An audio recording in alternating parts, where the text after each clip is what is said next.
ये भी समझते हैं कि साल में एक मरतबा ये आता है और उसके बाद जो है 1 महीने में बात गुजर जाती है, लोग शायद भूल जाते हैं और ढिठाई का मुजाहरा करके कहते हैं देखें हमने यहाँ से पानी निकाल दिया, वहाँ से पानी निकाल दिया। आज भी अखबारात में वो तस्वीर मौजूद हैं, आप चले जाएं इस वक्त भी 3 हट्टी के आसपास और आपको पता चल जाएगा कि पानी का है। आप डाउनटाउन में चले जाएं, आप बहुत सारी आबादियाँ ऐसी हैं जहाँ अभी आप सिर्फ इस मेन रोड के ऊपर चले जाएं जो गोलीमार से गुजर रही है और सीधा जो है वो नॉर्थ नाजाबाद से होती हुई आगे नई कराची, नॉर्थ कराची, नई कराची और सरजानी जा रही है। जगह जगह आपको जो है वो गंदा पानी नजर आएगा, गिलाजत नजर आएगी। तो इन लोगों ने हमारे नौजवानों को मुस्तकबिल से मायूस किया। इनके लिए ट्रांसपोर्ट नहीं है, इन नौजवानों के लिए कोई रियायत नहीं है ट्रांसपोर्ट में। इनके लिए इनके तालीमी इदारों की कमी हो गई है। 2 जनरल यूनिवर्सिटियों पे पूरा शहर चल रहा है और प्राइवेट यूनिवर्सिटियों को कितने लोग अफोर्ड कर सकते हैं। और फिर जिनमें ज़रा कम पैसे होते हैं उनमें जो है वो तालीम ठीक नहीं होती।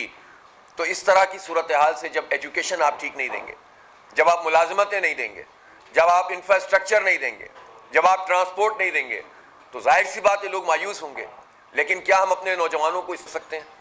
आप मुझे बताएं, हमारी यूथ इतना पोटेंशियल रखती है, आज इनके हाथ में कोई हुनर दे दें, आप इनको आईटी में कोई फैसिलिटी फराम कर दें, आप इनको कोर्सेज करा दें, आप इनको स्कॉलरशिप दे दें, यही नौजवान यहां से बैठकर पूरे पाकिस्तान की मईशत चला लेगा। इतना बड़ा स्कोप आईटी की फील्ड में मौजूद है। लेकिन आप मुझे बताइए कि ये हुकूमत, इससे पिछली हुकूमत, उससे पिछली हुकूमत, किसी ने इस काम को किया? 20-22 साल पहले एक शख्स था, एक बाबा कराची था, नेमतुल्लाह खान। उस वक्त तो इतना सब कुछ था भी नहीं आईटी की फील्ड में, लेकिन वो शख्स वो देख रहा था और उसने अपने तालीमी इदारों के अंदर कंप्यूटर के जो है वो कोर्सेज भी शुरू किए और मास्टर्स कराने के लिए सिर्फ 500 रुपए सालाना में नौजवानों के लिए फैसिलिटी दी। आज हजारों कंप्यूटर ग्रेजुएट उस BCS प्रोग्राम के जरिए से जो है वो हो गए। एक शख्स जो उस वक्त यानी बूढ़ा शख्स था कि वो इसको देख रहा था, इसलिए कि उसके पास टीम मौजूद थी, वो आगे के हालात को देख रहे थे। आज 20 साल बाद जब दुनिया में हमारे पड़ोसी ममालिक $150 बिलियन की एक्सपोर्ट कर रहे हैं आईटी में, तो यहां हमारे नौजवानों के लिए कोई फैसिलिटी नहीं है कि जिसकी बुनियाद के ऊपर इनको जो है वो कोई सहूलत बहम पहुंचाई जाए। इसलिए मैं ये कहता हूं कि ये नौजवान मायूस हो रहे हैं, तो इसलिए नहीं हो रहे कि इस मुल्क में कुछ है नहीं, हम कुछ कर नहीं सकते, इसलिए हो रहे हैं कि इस शहर को, इस मुल्क को ओन नहीं करते ये लोग। इस शहर की सूरत हाल तो ये है कि भारी मैंडेट लेने के बाद लोग पलट कर नहीं आते। इंतखाब के मौके पर सबको कराची याद आता है, इंतखाब के मौके पर सबको जलसे जुलूस याद आते हैं, लेकिन कोई पूछे कि कराची में लोगों को पानी से महरूम इन पिछले 17 साल में तमाम हुकूमतों ने किया है। सूबाई हुकूमत का तो हाल ये है कि इस वक्त जाकर देख लें, लोग नालों में डूब रहे हैं और इनको परवाह नहीं है। बुनियादी छोटा सा काम ये कर सकते हैं लेकिन वो नहीं कर रहे हैं। रही है फिर नून लीग 5 साल विफाक में रही है, कोई एक प्रोजेक्ट बता दें जो उन्होंने कराची के लिए किया हो। एक ग्रीन लाइन बनाई थी, वो भी 2.25 साल में अधूरी, और फिर 4.25 साल तक पीटीआई ने वो ग्रीन लाइन मुकम्मल नहीं की, अधूरा इफ्तिताह किया। ना पानी के प्रोजेक्ट में विफाक ने कोई काम किया, ना सूबे ने कोई काम किया, ना KCR के लिए विफाक ने कोई काम किया, ना सूबे ने कोई काम किया। आप मुझे बताएं कि ये शहर कराची के लोग फिर इसी तरह से क्या हमेशा से अंधे होकर लोगों को सपोर्ट करते रहेंगे?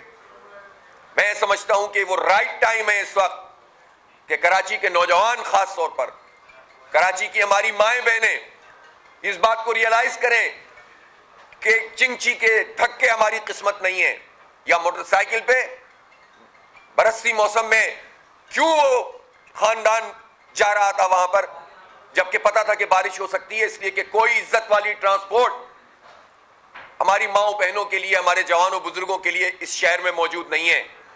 वसाइल की कमी नहीं है, हमारे वसाइल से अल्हम्दुलिल्लाह पूरे मुल्क की मईशत में एक सहारा मिलता है, लेकिन इस शहर के ऊपर ये वसाइल नहीं लगते, करप्शन की नजर हो जाते हैं, लूटमार की नजर हो जाते हैं, तो इसलिए लोग मायूस होते हैं।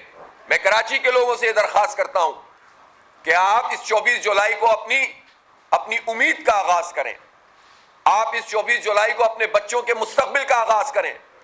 आप इस 24 जुलाई को इस बात का आगाज करें कि जिसके नतीजे में कराची आगे बढ़ सके, कराची पढ़ सके, कराची के नौजवानों को एक उम्मीद हो और वो कुछ कंट्रीब्यूट कर सकें। क्या इन बस्तियों को, इन आबादियों को जिसमें तालीम की सहूलतें नहीं देते, सेहत की सहूलत नहीं देते, नशे का आदी बनाना चाहते हैं इस नस्ल को, इसको इनके हाथों में बंदूकें देकर इनको माफियाज का शिकार करना चाहते हैं, या मुस्तकबिल से मायूस होकर वो बिल्कुल जो है वो लाताल्लुक हो जाएं, हम ये नहीं करने देंगे। इंशाअल्लाह हम इसके लिए आवाज उठाते रहेंगे, जिद्दोजहद करेंगे।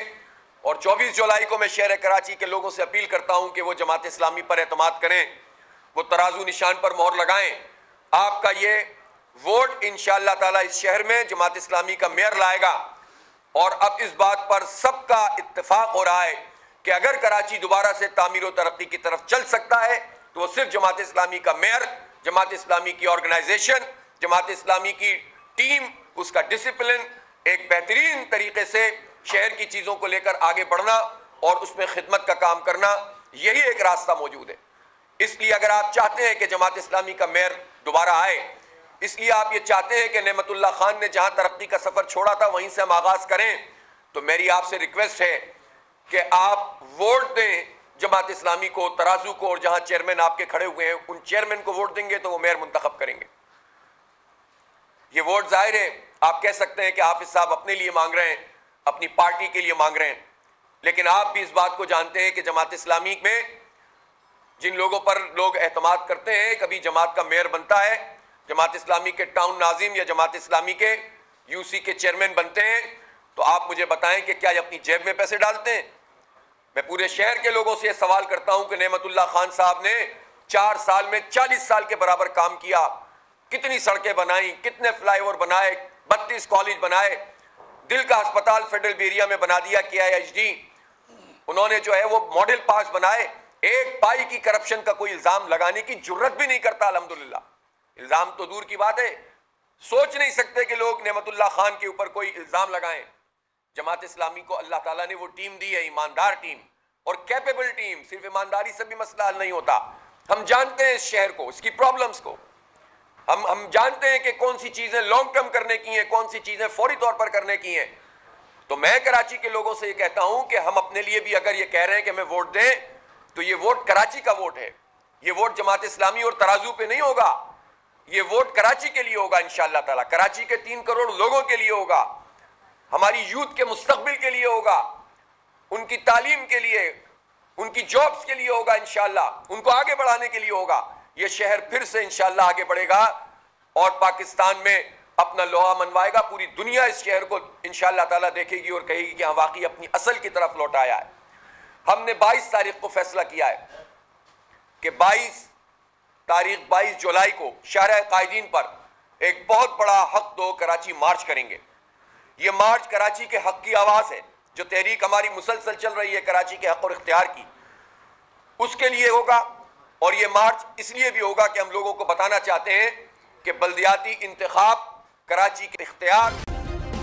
सब्सक्राइब करें और बेल दबाएं ताकि कोई खबर रह न जाए।